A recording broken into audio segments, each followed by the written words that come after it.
मैं परमात्मा से मांगू तो क्या मांगू?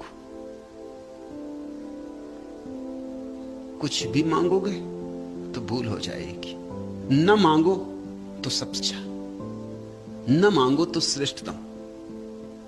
बिन मांगे मोती मिले, मांगे मिले न चून। परमात्मा के द्वार पर भिखारी होकर क्यों जाओ?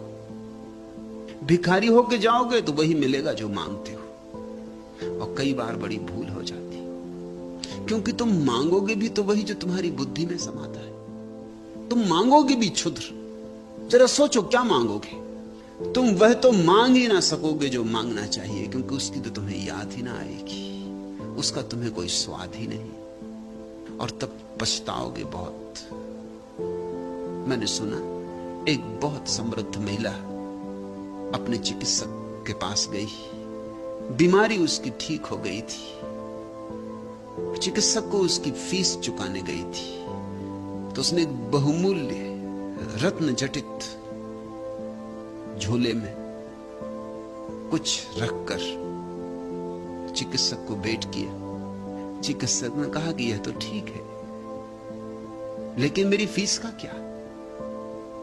न तो चिकित्सक समझ सका कि रत्न जटित, उसने समझा कि है बस कांच। कौन रत्न जटित झोले देता है भेंट?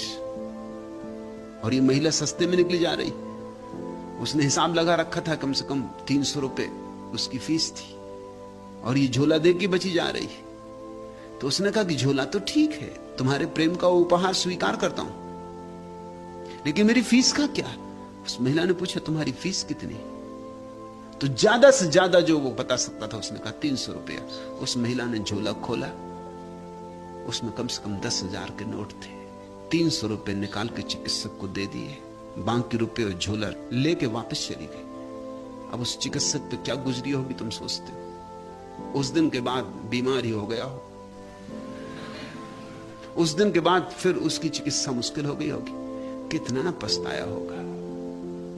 10,000 रुपए लेके आई थी महिला दिन, और ये तो उसे बाद में पता चला मित्रों से कि वो कांच के टुकड़े ना थे, हीरे जवाहरात थे।